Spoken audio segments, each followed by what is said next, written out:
me and Deontay are friends now, right? So I don't want to go too deep. We received an email from a Hotmail address going, "We will give you $50 million to the fight." It was sent to Anthony Joshua.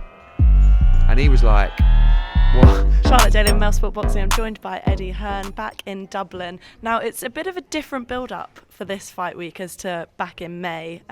Katie's been keeping herself to herself quite a lot, not doing as much media. What do you think that says about her kind of mindset going into this fight and how she took that loss after losing to Chantal Cameron? I think probably just lessons learned. You know, we're all guilty of sometimes. I look at the Gary Cully incident as well, and he was doing so much media in that last week, and the ring walk was like, you know, it's like a celebration, look, and then all of a sudden, bang, it's all over. And I think Katie will just remember the media she did last time. She'll remember probably how tired she felt. That's why I asked her that question up here about how you feeling on Thursday this week compared to how you felt last time. And the answer is a lot fresher, because she was doing media from the week before when she got to Ireland. So it doesn't mean she's going to win the fight, but every edge, every inch is going to be important in there. And as I've said before, physically she will be much better on Saturday, but I do expect Chantal Cameron to be much better as well. She's full of confidence. And this is obviously another Forged Irish Stout sponsored event. Last time we were in Dublin, Conor McGregor was here and he was at you all the time to get the promo out. How many texts, phone calls have you got from him as he's not here this week? We speak most days really, because he's so passionate about boxing, and you know, we're always arguing about who's going to win, you know, and I told him that Francis Ngannou had no chance, and he said to me, "No, I'll tell you what," and I ended up convincing him that Francis Ngannou had no chance, and he come back after, "I can't believe I even listened to you." So you know, he's been a big supporter of our last few shows. He's a big supporter of Katie, and not sure if he's there on Saturday, but he's obviously backed the event, and always good to have him pushing the show. And it's been a really busy couple of weeks for you guys. You obviously had that December 23rd press conference the other day. I did catch up with Deontay Wilder afterwards, and he had a lot of comments to say, so I just want to throw them at you and kind of see what you think about them. He thinks that the reason why AJ and him aren't fighting on that night is because you're trying to protect AJ. He said that they came to you with a £50 million offer, and you guys turned that down because you were trying to protect AJ. I mean, to be honest with you, that was about 4 years ago. No one came to us with an offer. We received an email. I mean, me and Deontay are friends now, right? So I don't want to go too deep. Yeah, I know. But we received an email from a Hotmail address going, "We will give you $50 million to the fight." It was sent to Anthony Joshua. And he was like, "What?" So I went back and said, "Send a contract." And they said, "No, you have to agree terms first." I said, "Can't agree terms. I don't know what the contract looks like. I'm not going to put myself in a position to say, yes, we agree terms, then we receive a contract that's just rubbish and you know, you can't sign." They never sent the contract. It's $50 million. But anyway, and you know, there's a lot of reasons that fight never happened, but we've got to look to the future, and we have a chance. But it's all irrelevant unless they win on December 23rd.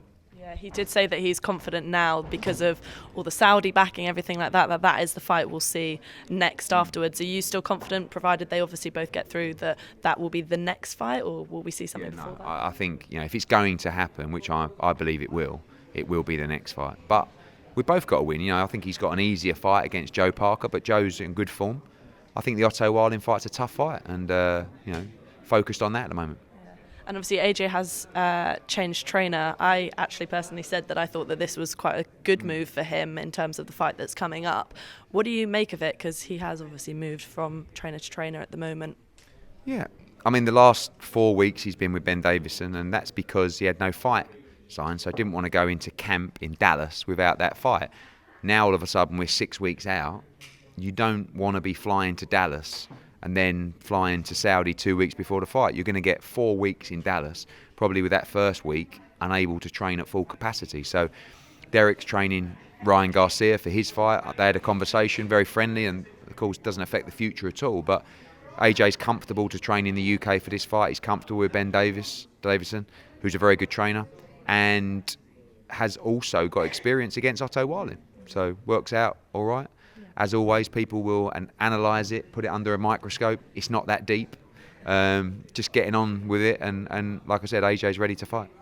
And another thing that has come out recently is obviously Conor Benn's opponent has supposedly tested positive or an adverse finding. What do you make of it, and has Conor kind of shared his thoughts on the situation? I mean, when I read about the opponent being banned this morning, which is actually the first time I've seen that, so we've reached out to the Florida Commission. You can't really make it up, in all honesty, and part of me wants to say, great that the additional testing is finding fighters that do have illegal substances inside their body, but the other side of me would say I wish there was none of them. But the reality is there are going to be. It's been a couple of months actually since we've had one. We were starting to go quite well, but that's like I said, you can't really make it up. Yeah, what do you kind of make of the situation at the moment? Because we had loads, as you said, back to back, like Dillian Whyte, Robert Helenius, obviously Alicia Baumgardner, who's come out now and shared her thoughts on the findings. The state of boxing at the moment in terms of that testing, obviously more testing means more results. Where do we sit within this? The biggest problem is people need to make a decision once the adverse findings come through.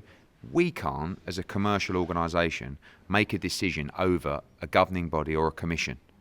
But it's like commissions and governing bodies they don't really want to get involved because it's very messy. That's not the job of a governing body or a commission. You are there to handle disciplinary procedures like this. So we'll pay for it all, but you have to step in and make a decision. The fighter needs to have the ability to defend themselves. Alicia Baumgardner's had that. She's given her representation to the commission. The commission now need to look at that and make a ruling. But it's like, but you've got to, otherwise you're not really fit for purpose if you can't make a decision. That's always my argument back with the board for the Conor Benn situation is they wouldn't deal with it. They dragged it on for 6 weeks and then everybody else ended up getting a blame because if they would have just turned around at that moment and gone, we're not sanctioning the fight, there needs to be a full investigation, nothing would have happened. We'd be over this situation now. And the commission in Michigan have got to do the same thing. Alicia Baumgardner and Conor Benn, they can't clear themselves. But Conor had a hearing with UKAD. He won that hearing. Now Alicia's got to have her hearing with Michigan. And hopefully she comes through the other side of that as well. But until that process takes part, we're just paying for testing that gives us a result, but no solution. So what do? You let the fighter fight again? We can't ban them. So anyway, that's the frustrating part.